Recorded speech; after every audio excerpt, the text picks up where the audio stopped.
What's up, space pirates? This is your captain, the Dread Pirate Dr. Disaster.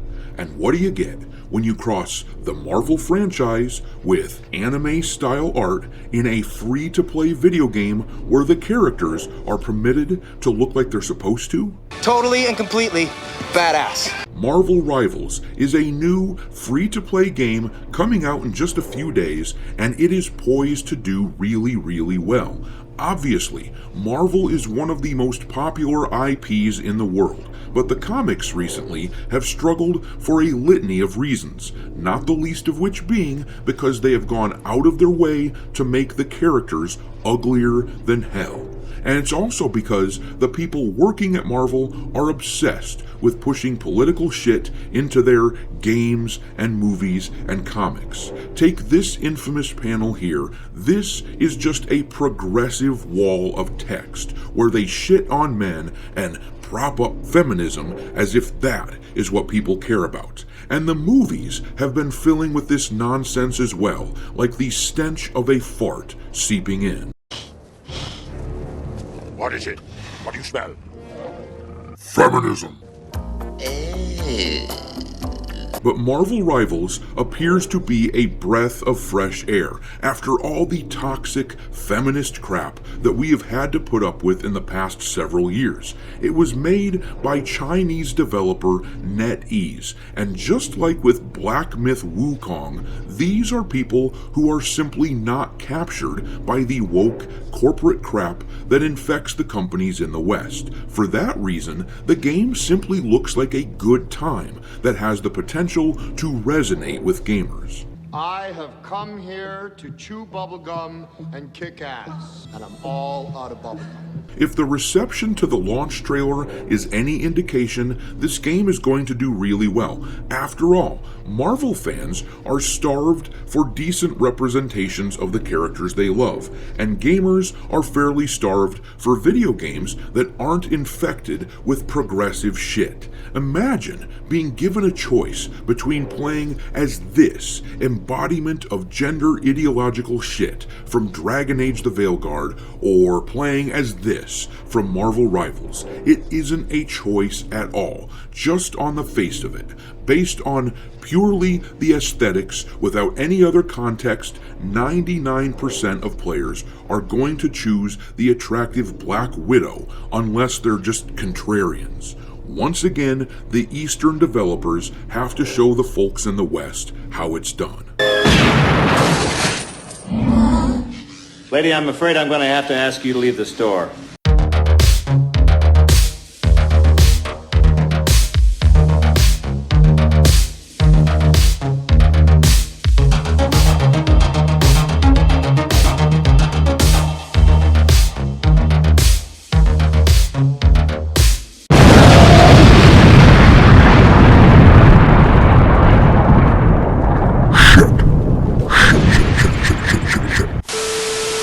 Alright, me hearties, make sure you like this video and subscribe to the channel if you haven't done so already, and also, don't forget to follow me over on Twitter or X, or whatever you want to refer to it as these days. I keep a list on there of games lousy with wokeness pinned to the account at all times for your reference. My handle over there is Dr. Disaster 1.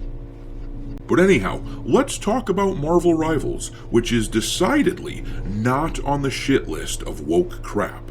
I think the game looks pretty solid, in fact. It's essentially a hero shooter, which, I know that genre is a bit played out, but I think this game still has a chance to succeed. You see, unlike Concord, Marvel Rivals is actually free to play, like a proper hero shooter, and also unlike Concord, the characters don't look like dog crap.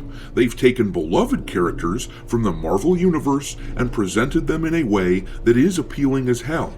Personally, I really like this anime art style thing that they've got going on, and I hope that aesthetic is consistent across the game. The launch trailer for the game just dropped, and it's absolutely crushing it, which isn't at all surprising considering that it's a Marvel game. On the Marvel Rivals YouTube channel, the trailer has 1.3 million views despite the fact that the channel only has 100,000 subscribers, and the trailer got 40,000 likes to virtually 0 dislikes, so people are liking what they see.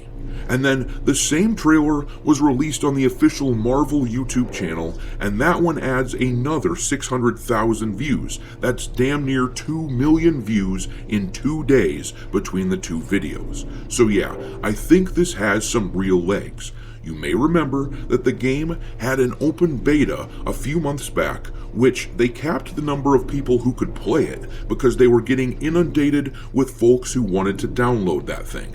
And on Steam, the max concurrent player count for the beta hit 52,000. I suspect that the game will end up outshining the likes of The First Descendant, another hero shooter which has been quite successful this year. That one hit about 265,000 players at its max. I think Rivals could end up beating that number pretty handily.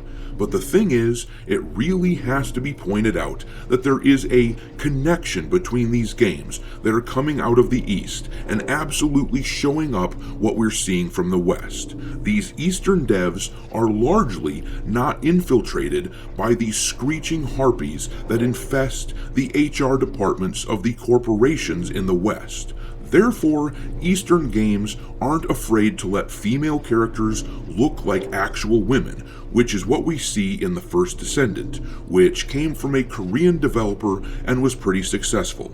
Stellar Blade was made by Shift Up, also a Korean developer, and that was wildly successful as well. Eve doesn't look like a disgusting troll, and the game sold well. Black Myth Wukong was a straightforward action-adventure which the Access Media attacked endlessly because the game didn't conform to any of their weird progressive crap. It just had the Monkey King kicking a bunch of ass. And despite the media trying to take the game down, the game was the biggest seller of the year by a mile. And then Throne of Liberty is another free-to-play from Korea that has been crushing it. And the common through line between these games is the fact that these are from Eastern devs, and they are not only devoid of any of the wokeness that many gamers hate so much, but in many cases they are actively denouncing wokeness by committing a sin to the Church of Woke by playing into the so-called male gaze and showing actually attractive female characters. That appears to be what we have going on now with Marvel Rivals. The male characters look like masculine dudes. The female characters look feminine and attractive. From the outside looking in, it appears to be simply a game that wants to bring players in and celebrate Marvel. Now, I do reserve the right to change my mind if we learn more about this game and something bad comes along. It's possible that since this is a property owned by Disney, that it ends up getting polluted with garbage. But as of right now, Marvel Rivals looks like a fun time that people ought to try out. It looks to be the perfect antidote to a gaming landscape polluted with nonsense like Dragon Age the Veilguard and Concord. It's not all that often these days that new games come out which I actually look forward to, but the more I learn about Marvel Rivals, the more I want to try it. But I'm going to leave it there. How many of you are planning to play Marvel Rivals? And if you are, then which character will be your main? Drop your thoughts into the comment section below, and we will talk there. Thanks for watching, me hearties. If you haven't already, your captain is inviting you to subscribe to the channel and become a part of the crew. Life as a space pirate may not be glamorous, but there's always plenty of booty.